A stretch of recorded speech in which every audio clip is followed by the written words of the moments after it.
Hello everyone. अपनी previous class में हमने ऑर्डर ऑफ रिएक्शन को डिस्कस किया था और इसी के साथ जो कुछ बेसिक टॉपिक्स थे लाइक मॉलिक्यूलरिटी, कैसे हम किसी रिएक्शन का ऑर्डर निकाल सकते हैं, ये सब हम डिस्कस कर चुके हैं। अब इस चैप्टर के दूसरे पार्ट पे आते हैं जहां हमें थ्योरीज को पढ़ना है। बिकॉज हमारी रिएक्शन में जब प्रोडक्ट बनता है तो that is due to collision. जैसे रिएक्टेंट का कोलिजन होगा तब हमारे पास प्रोडक्ट बनेगा। तो कोलिजन की जो हमारे पास थ्योरीज है हम उन्हें पढ़ेंगे। बट उससे पहले हमारे पास एक टॉपिक आता है that is effect of temperature on reaction. ये टॉपिक हम पहले भी पढ़ चुके हैं जहां हमने फैक्टर्स किए थे। इसी इफेक्ट ऑफ टेम्परेचर को हम एक नई टर्म में देते हैं that is Arrhenius equation. That is very important topic, effect of temperature on rate of reaction. ये चीज हम पहले भी पढ़ चुके हैं। अब हम पढ़ेंगे इसे in form of Arrhenius equation.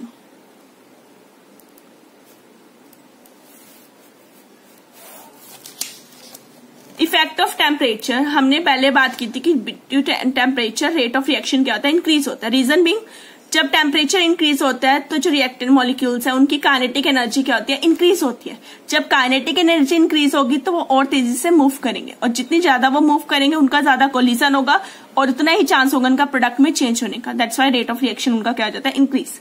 Her 10 degree के साथ रेज के साथ 1 से डबल या ट्रिपल हो जाता है हमारा रेट ऑफ रिएक्शन। ये चीज हम ऑलरेडी डिस्कस कर चुके हैं। अब हमें वो तो एक वैसे बात थी ना, अब हम इसे क्वांटिटेटिवली कर रहे हैं। क्वालिटी की बात करें तो हाँ ये पता है टेम्परेचर के साथ रेट ऑफ रिएक्शन इंक्रीज होगा, बट कितना इंक्रीज होगा अब हम उसकी बात करेंगे। ठीक है, इसे स्टडी किया था आर्हेनियस ने इन 1889 में डिस्कस किया था और एक इक्वेशन दी थी जिसे हम बोलते हैं Arrhenius equation. That equation is K is equal to A e raise to power minus EA by RT। ये है हमारी Arrhenius equation. Here K is rate constant, ठीक है। A है हमारा frequency factor, R is gas constant, T is temperature और EA है हमारी एक्टिवेशन एनर्जी। एक्टिवेशन एनर्जी यानी वो एनर्जी बैरियर जिसे क्रॉस करके ही प्रोडक्ट रिएक्टेंट एक प्रोडक्ट में चेंज हो जाता है। ठीक है, EA की वैल्यू। अब मुझे यहाँ पर इसकी वैल्यू को फाइंड आउट करना है तो हम यहाँ पे क्या कहते हैं, इसी इक्वेशन का लॉग ले लेते हैं। Take natural log on both side. ये बन जाएगा ln K is equal to ln A और E और ln एक दूसरे के इनवर्स है तो cancel, minus EA by RT। जब हमने क्या लिया, take log on both side. यहां हमने नेचुरल लॉग ले लिया ln, मेरे पास ये आ गई। अब सपोज करो आपके पास जो रेट कांस्टेंट है T1 टेम्परेचर पे K1 है और T2 टेम्परेचर पे T2 है। तो T1 टेम्परेचर पे रेट है K1 और T2 टेम्परेचर पे रेट है K2। डन। तो हमारी इक्वेशन बनेगी ln K1 is equal to ln A minus EA by RT1 और दूसरी बनेगी ln K2 is equal to ln A minus EA by RT2। Mark it as equation number 2 and equation number 3। 1 मैं ऊपर दे चुकी हूँ। ठीक है, A is activation frequency factor, वो क्या होगा, सेम रहेगा।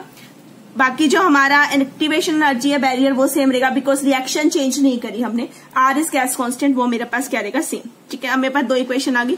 अब आप क्या करो, इन दोनों को डिफरेंस कर दो, 3 माइनस 2 यानी कि सबट्रैक्ट इक्वेशन 3 में से आपको 2 माइनस करनी है। तो 3 आ गई पहले, ln K2 minus ln K1 is equal to this equation. पहले उधर वाली लिख लेते हैं फिर इधर वाली लिखते हैं, माइनस माइनस प्लस। एक माइनस था पहले से और एक और आया तो प्लस हो गई। ln A कैंसल आउट हो गया, इधर आ गया ln K2। लॉग की प्रॉपर्टी होती है जब माइनस में हो तो वो किस में आ जाते हैं, डिवाइड में, K2 by K1। Done. Is equal to ln A और A कैंसल, मेरे पास बचा माइनस EA बाय RT2 और plus EA by RT1। Now EA is common, R is common, बाहर ले लो।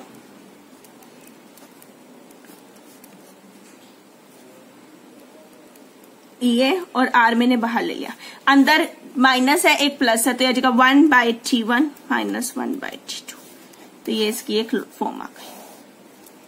नाउ एलसीएम ले लो दोनों का।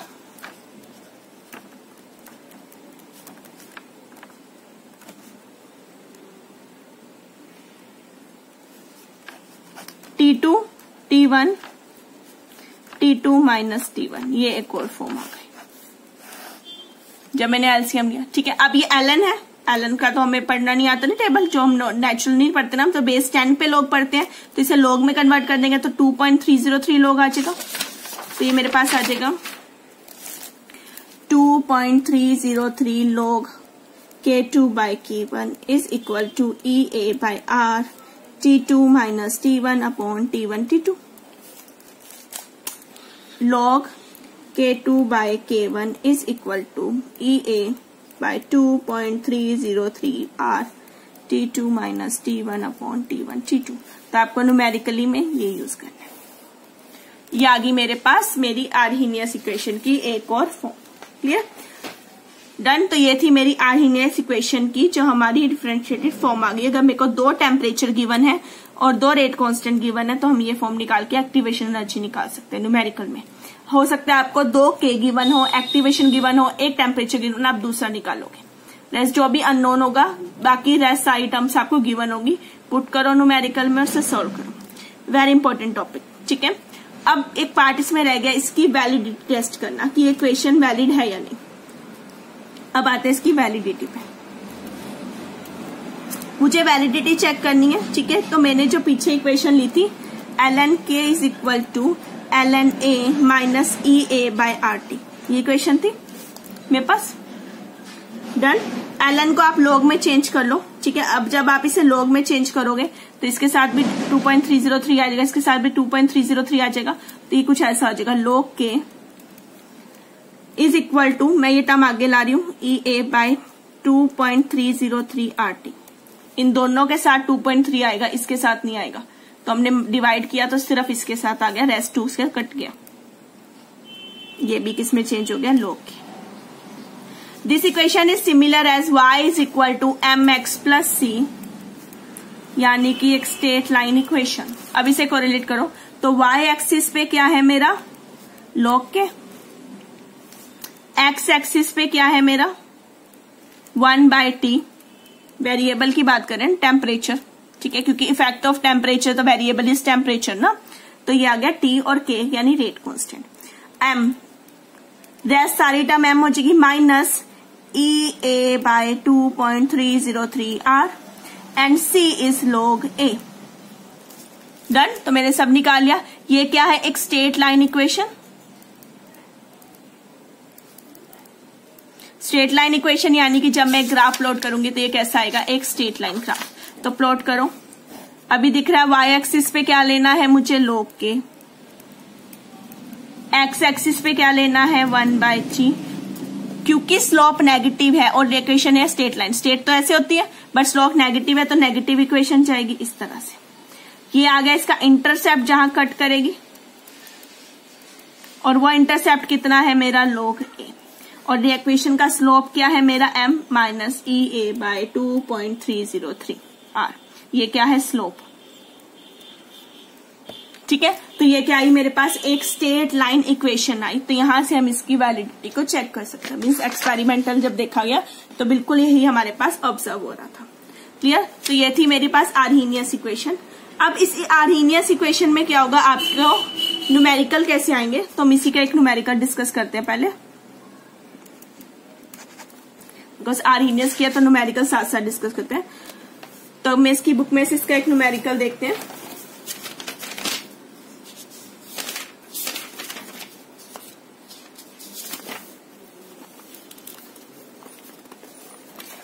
जिसे क्वेश्चन 1 ही देखो, the value of rate constant of a first order reaction is this. Rate constant यानी के की वैल्यू गिवन है, this and this at this and this temperature, 2 temperatures 2 के की value. Calculate the activation energy for the reaction, और are की value आपको given है। तो क्वेश्चन नंबर 1 क्या क्या गिवन है वो लिख लो। आपको 2 टेम्परेचर और उन्हीं की 2 के की वैल्यू गिवन है। 2 टेम्परेचर है 293 और इस पे के की वैल्यू 41.5 मिनट इनवर्स यानी कि फर्स्ट ऑर्डर रिएक्शन की बात कर रहे हैं। और दूसरा है 313 kelvin and this is 576 minute inverse. ठीक है, आपको ये वैल्यू गिवन है। EA आपको फाइंड आउट करना है। R आपको गिवन है 8.314 joule kelvin inverse mole inverse. ये क्वेश्चन में आपको गिवन है। अब इसे सॉल्व करते हैं। मैं अपना फॉर्मूला लगा रही हूं, that is log K2 by K1 is equal to EA by 2.303 R T2 minus T1 upon T1 T2 पीछे निकाला है फॉर्मूला। सारी वैल्यूज आप पुट कर दो जो जो आपको पता है। K2 is 576, K1 is 45.1, EA आपको फाइंड आउट करना है 2.303, R की value 8.314, T2 is 313 minus 293 upon 313 293। ठीक है, जितना सॉल्व कर सकते हैं उतना सॉल्व कर लेते हैं। पहले मैं इधर डिवाइड कर रही हूँ 57.576 को बाय 45.1।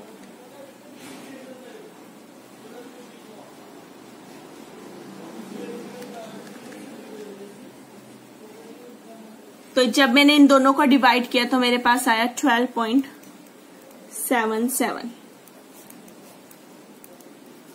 इधर वाले को भी सॉल्व कर लेते हैं साथ साथ। 313 माइनस 293 तो ये 20 आ जाएगा मेरे पास।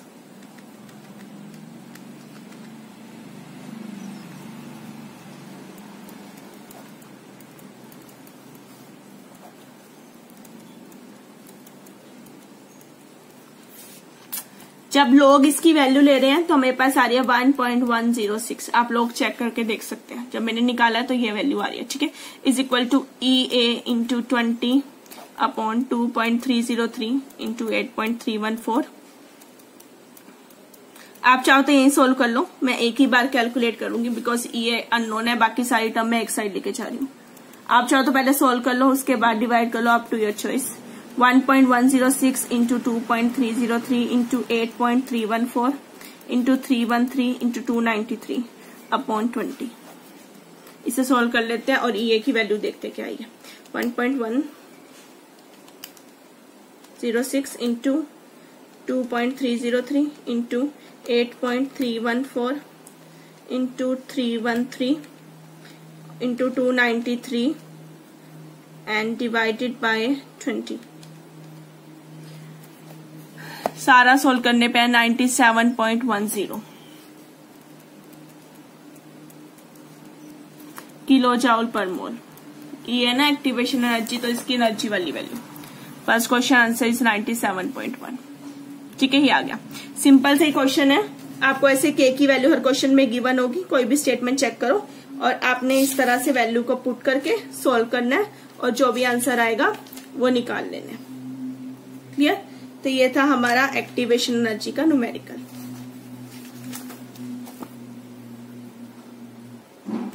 एक इसी में एक और न्यूमेरिकल देखते हैं next 8th question. What is the activation energy of reaction whose rate become double when the temperature is changes from 30 degree to 40 degree Celsius. दो टेम्परेचर आपको गिवन है, 30 degree and 40 degree. 30 degree Celsius plus 273 कर लो, ऐसे ही 40 कर लो। ये तो जगह 303 kelvin और ये आ जाएगा 313 केल्विन। उन्होंने कहा कि पहले का रेट से क्या हो जाएगा, डबल हो जाएगा। Whose rate is double, 10 degree पे डबल हो गया रेट। तो इसका रेट सपोज K है तो इसका रेट कितना है 2K।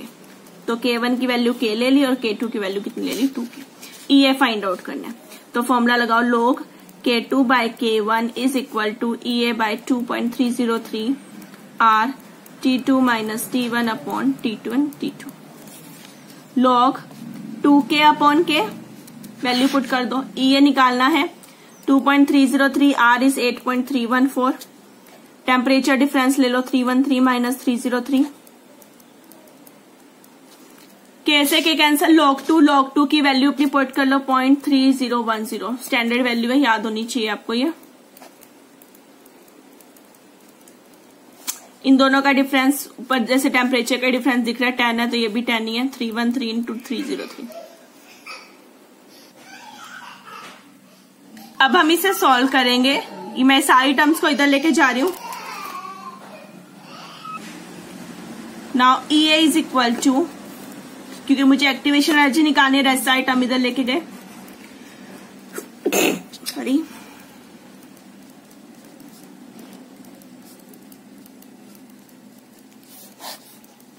इसे सॉल्व करते हैं। क्या आता है हमारे पास 0.3010 into 2.303 into 8.314 into 313 into 303 divided by 10। मेरे पास आंसर आ गया है 54.658 किलो जूल पर मोल। अब बुक का आंसर चेक करते हैं।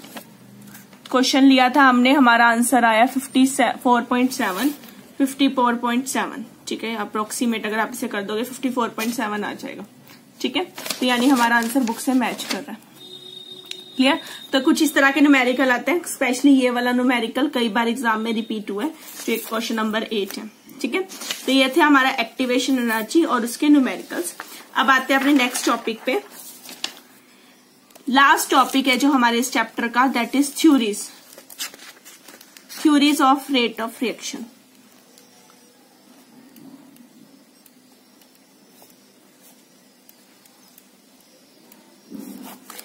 अगर हम अपना सिलेबस चेक करें तो हमारे जो सिलेबस है उसके अंदर मेंशन है कि हमें कौन कौन सी थ्योरीज करनी है। आर्हेनियस इक्वेशन हम कर चुके हैं। Next topic is theories of reaction rate. First one is a simple collision theory for a unimolecular reaction and second is transition state theory of biomolecular reaction।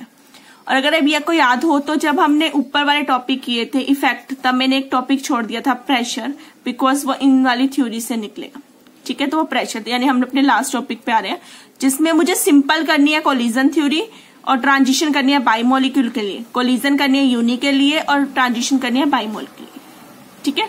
तो आपकी बुक में collision theory बाइमोलिकुलर के लिए भी गिवन है, वो आपके syllabus में नहीं है, इसलिए हम वो नहीं करेंगे। हम करेंगे simple collision theory for a unimolecular reaction, ठीक है। तो अब बात करते हैं कोलिजन थ्योरी की। थ्योरीज की बात करते हैं। सबसे पहले तो दो तरह की थ्योरीज आती है। वन इज कोलिजन थ्योरी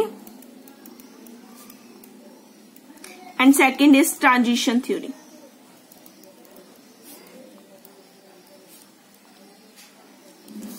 ठीक है, तो हमारे पास दो तरह की थ्योरीज है जो रेट रिएक्शन को पूरा एक्सप्लेन करती है। अब हम स्टार्ट करते हैं अपनी first theory, that is collision.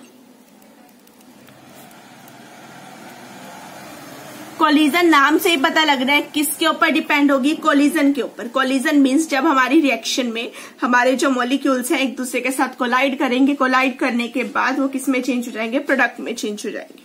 हमें ये कोलिजन थ्योरी करनी है सिंपलेस्ट फॉर्म में, यानी फॉर यूनिमोलिकुलर रिएक्शन, जैसे हमारे सिलेबस में मेंशन है। अब यूनिमोलिकुलर जो रिएक्शंस होती है इसी का दूसरा नाम होता है, क्योंकि इसे दिया था लिंडरमैन ने, इसे बोलते हैं Lindemann hypothesis.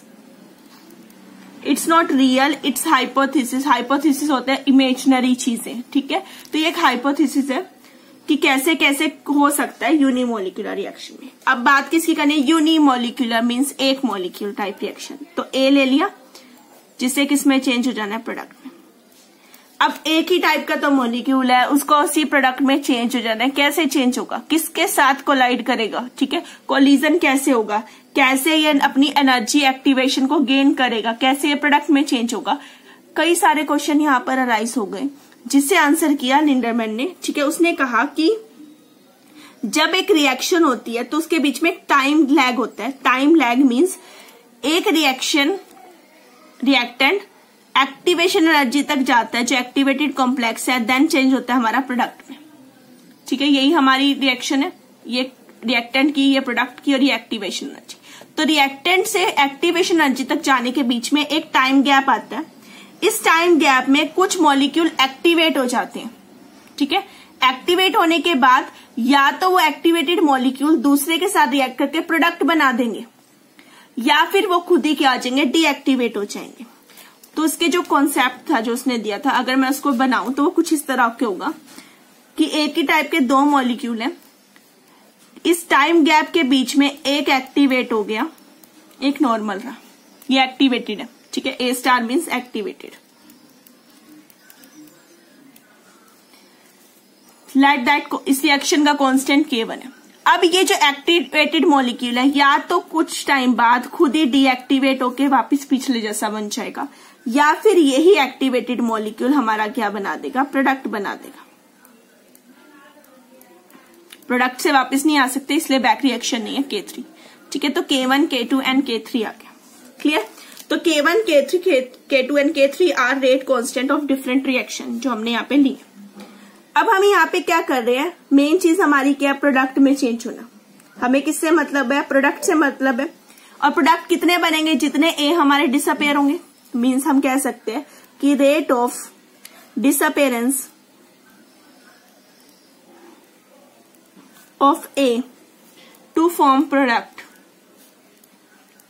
Is equal to, ये प्रोडक्ट कौन से बनाए, सारे ए तो प्रोडक्ट में नहीं बने ना, कितने बने, जितने एक्टिवेटेड कॉम्प्लेक्स थे। तो rate of disappearance of this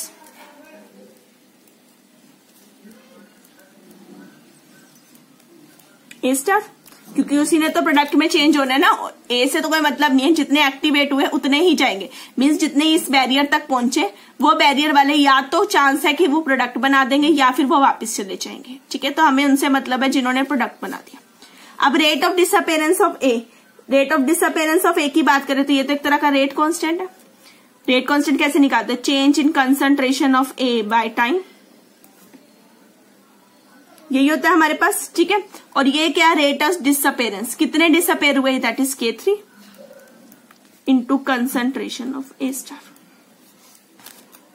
ये आगे आई mark it as equation number 1।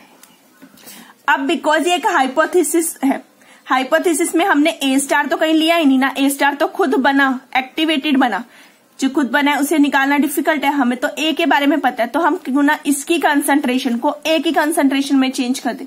तो इसकी कंसंट्रेशन को, मीन्स एक्टिवेटेड की कंसंट्रेशन को मुझे नॉर्मल ए की कंसंट्रेशन में चेंज करना है, बिकॉज वो नोन है, वो हमने ली है खुद, तो हमें पता है कितनी है, तो हम उसे वहां पर पुट कर सकते हैं।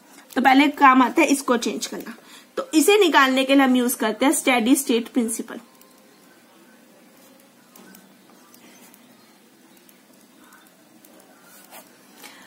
जो स्टेडी स्टेट प्रिंसिपल है वो कहते हैं कि जितना फॉर्मेशन होगी, रेट ऑफ फॉर्मेशन होगा ए स्टार का, उतना ही रेट होगा उसके डिसअपेरेंस का।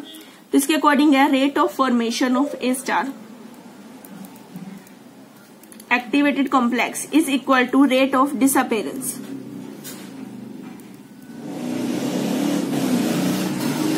इसके रेट ऑफ डिसअपेरेंस के बराबर होना चाहिए। करो और फिर इसे ऊपर वाले में पुट कर दो, ठीक है। तो अब इसे सॉल्व करते हैं। पहले निकालते हैं rate of formation, left hand side.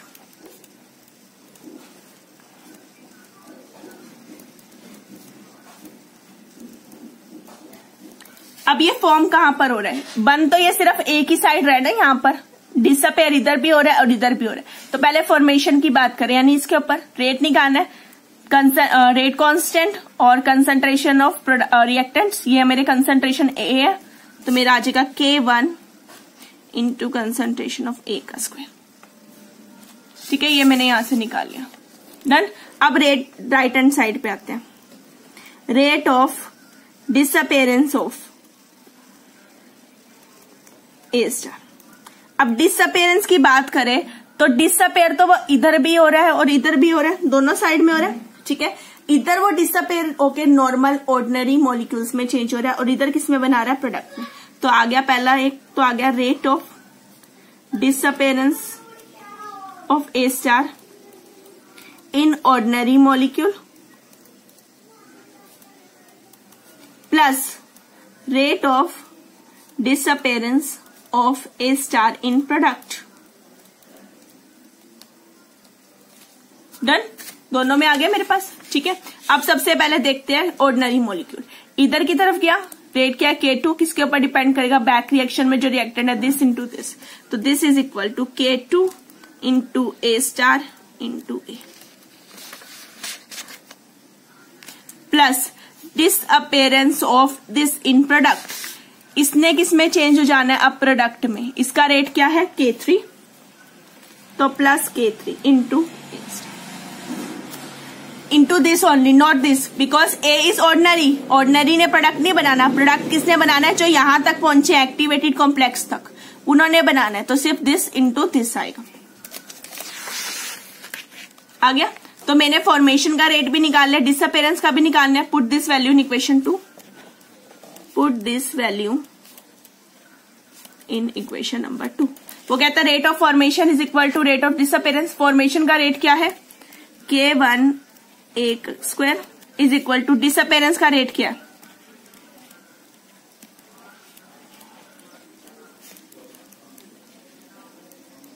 Put कर दिया।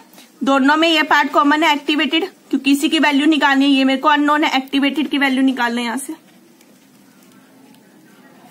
इधर से मैंने एक्टिवेटेड कॉमन ले लिया, अंदर बचा K2 A प्लस K3 इन दोनों वाले पार्ट से, और ये वाली साइड है सच। दोनों में ये पार्ट कॉमन था, बाहर ले लिया, अंदर बचा ये। ठीक है, इसकी वैल्यू फाइंड आउट करो, रेस्ट सब इधर लेके जाओ। K1 A का square upon K2 into A plus K3 आ गया मेरे पास ये। ठीक है, ये आ गई मेरी किसकी वैल्यू? एक्टिवेटेड कॉम्प्लेक्स की। अब ये वैल्यू अपनी इक्वेशन नंबर 1 में पुट कर दो। 1 में सब कुछ ये ना, सिर्फ इसकी वैल्यू अननोन थी, इसमें यहां पर पुट कर दो। Put this value in equation 1। तो minus dA/dt is equal to, वहां पे मेरे पास था K3 था, K3 इंटू A स्टार की वैल्यू ले लो K1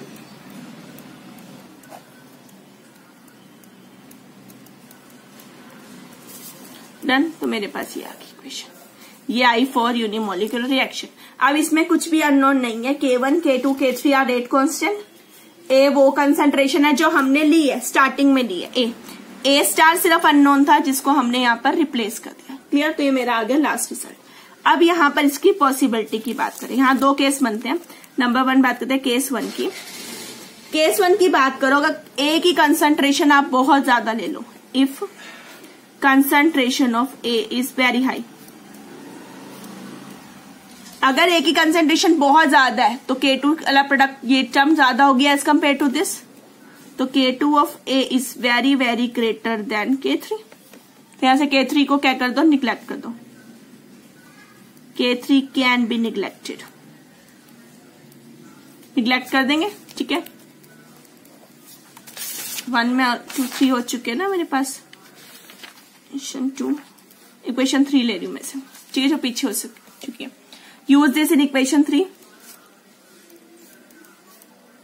में यूज करो। Minus dA/dt is equal to K3 K1 A square. ऊपर वाला सेम, नीचे हमने कहा इसकी कंसंट्रेशन बहुत लो है, ये हट गया, ये हाई है, तो आ जाएगा K2A।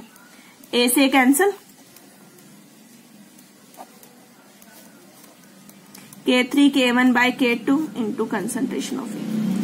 अब what is K3 rate constant, K1 rate constant, K2 rate constant, सारे कांस्टेंट ही तो है ना, तो इसे मैं एक नया कांस्टेंट K पुट कर लेती हूँ।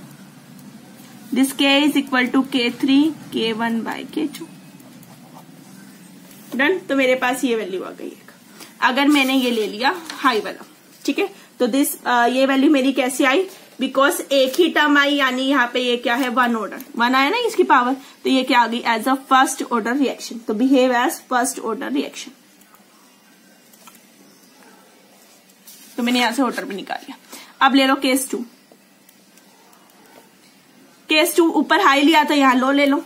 If concentration of A is low, no में भी वेरी हाई थी, ये वेरी लो है। ठीक है, अगर वेरी लो है, now K2 of this is very less than K3, तो this can be neglected this time. तो K2 of A can be neglected. अब निग्लेक्ट कर दो, सिंपल सा तरीका है, सेम वैसे ही पुट कर दो। K3 K1 A का स्क्वायर, K2 वाली निग्लेक्ट की तो बचा क्या? K3 K3 K3 cancel.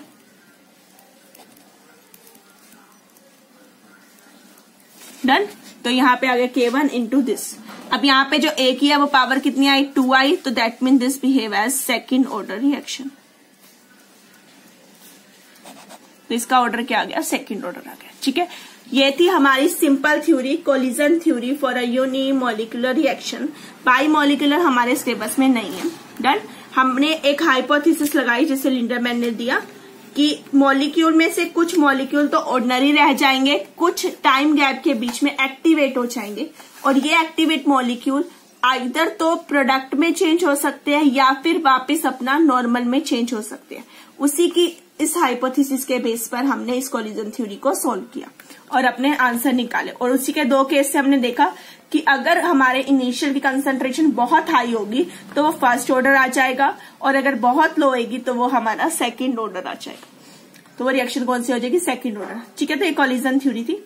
अब इस चैप्टर में लास्ट टॉपिक बचा हमारी ट्रांजिशन स्टेट थ्योरी, और एक जो हमने पीछे छोड़ा था, जो हमारे फैक्टर्स में एक टॉपिक रह गया था, दैट इज प्रेशर का इफेक्ट, हम उसे डिस्कस करेंगे। ये हम अपने नेक्स्ट लेक्चर में करेंगे। Okay, thank you everyone for watching.